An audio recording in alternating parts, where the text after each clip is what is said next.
में हाथ जोड़ के ध्यान कीजिए।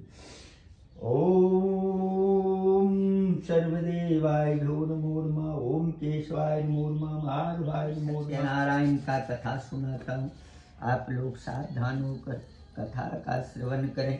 एक समय की बात है, नैमिषारण्य तीर्थ में शौनक आदि ऋषि 28,000 ऋषि जमा हुए। उसमें सर्वशास्त्र के ज्ञाता सुत जी महाराज को देखते ही सभी ऋषि मुनि खड़े हुए अभिनंदन करे और उनसे प्रार्थना करते हुए कहने लगे कि हे प्रभु, इस कलयुग में मनुष्य वेद विद्या से विहीन होंगे, इसलिए हे प्रभु मुझे आप ऐसा उपाय बताएं जो थोड़े समय में अधिक पुण्य प्राप्त हो। बोलिए सत्यनारायण भगवान की जय। सुत जी बोले, हे ऋषिगण, मैं आप लोगों को वो कथा सुनाता हूँ जो नारद जी ने सबसे पहले विष्णु भगवान से पूछा था और विष्णु भगवान ने नारद जी से कहा था। बोलिए सत्यनारायण भगवान की जय, सच्चे दरबार की जय। एक कटोरा लिया दो उनके पानी के लिए। कटोरी में पानी लिया? नहीं, खाली कटोरी दे दे।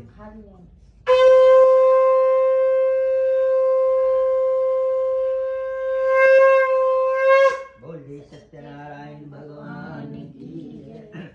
सुत जी कहते हैं, हे भक्तों, एक समय की बात है कि नारद जी घूमते घूमते यहाँ मृत्यु लोक यानी पृथ्वी पर आए।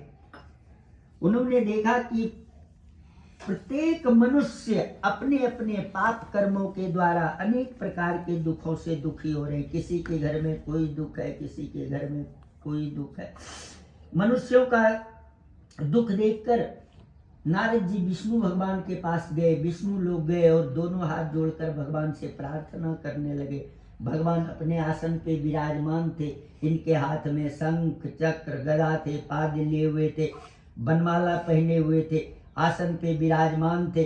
अब नारद जी जब स्तुति करने लगे, उसी समय भगवान विष्णु लक्ष्मी नारायण ने नारद जी से कहा कि हे नारद, आप यहाँ किस लिए आए हैं? आप निसंकोच होके कहिए, आप जो भी प्रश्न करेंगे मैं आपका उसका उत्तर दूंगा।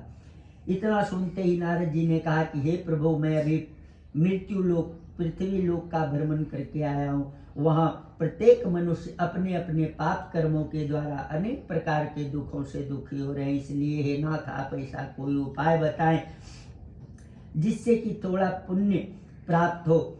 और इस कलयुग में मनुष्य के पास समय भी नहीं है, ना तो कोई देव अवतरित है, इसलिए आप कोई ऐसा उपाय बताएं। तब उसी समय नारद जी से भगवान ने कहा कि हरि का ही एक नाम आधार है। ये रामायण में भी चौपाई है, कलयुग केवल नाम आधारा, सुमर सुमर नर उतरऊ पारा।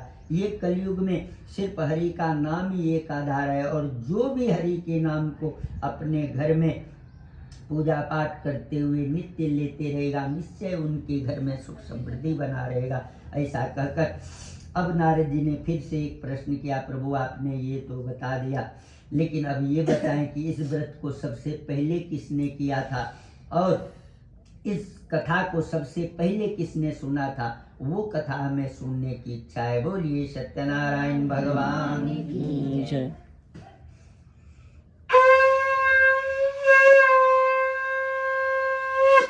ओम सुतोवचो। अब सुत जी महाराज कहते हैं कि हे भक्तों, अब ये कलयुग से पहले भी जिन लोगों ने इस व्रत को, इस कथा को पहले सुना था, अब वो कथा नारद जी भगवान से सुन रहे हैं और फिर सुत जी इस कथा को सुनाएंगे। तो सबसे पहली कथा में एक वृद्ध सतानंद नाम का ब्राह्मण था। वो ब्राह्मण भूख और प्यास से बेचैन होकर नित्य पृथ्वी पर घूमता था, भिक्षा मांगकर अपना गुजारा करता था। लेकिन वो ब्राह्मण नारायण के परम भक्त थे।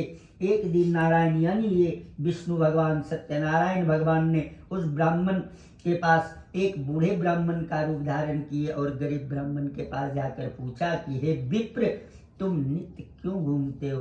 तभी उन्होंने बताया कि मैं दरिद्र हूँ, भिक्षा के लिए फिरता हूँ, लेकिन आप तो हमसे श्रेष्ठ हैं, आप सब चीज जानते हैं, इसलिए मुझे आप एक उपाय बताएं कि किन देवता का पूजन करें जिनके करने से मेरा ये दुख कलेश दूर हो।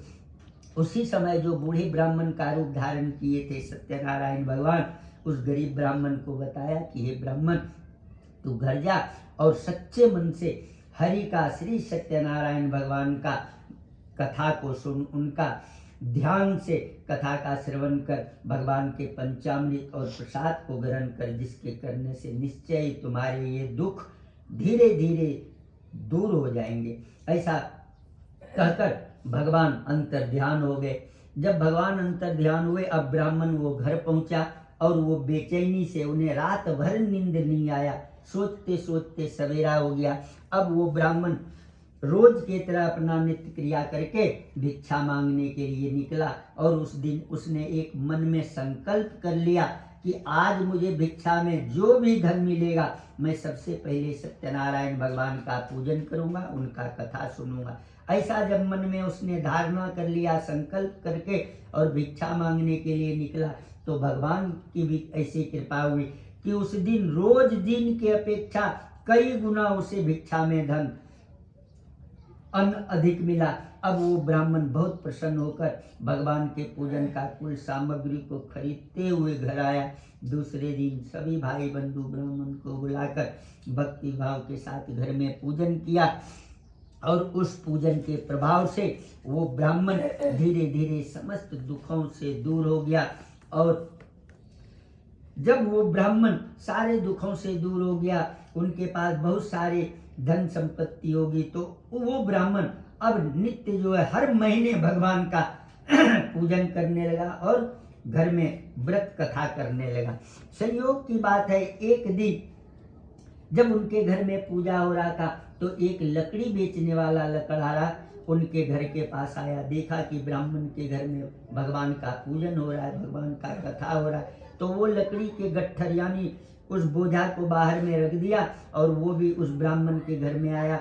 घर में आकर बड़े भक्ति भाव के साथ भगवान की कथा को सुना, पूजन समाप्त हो गया, पंचामृत को खाया और उस ब्राह्मण से पूछा कि ये करने का क्या फल है। उस ब्राह्मण ने भगवान के पूजा के बारे में समस्त विधि विधान बताया।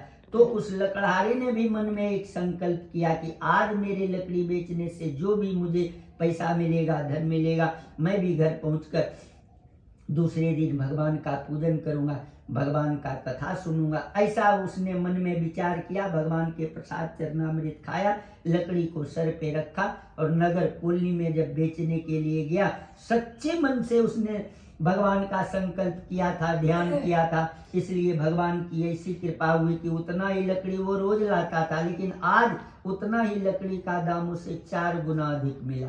अब वो भी लकड़हारा बहुत प्रसन्न होकर भगवान के पूजन का कुल सामग्री को लेते हुए घर पहुंचा।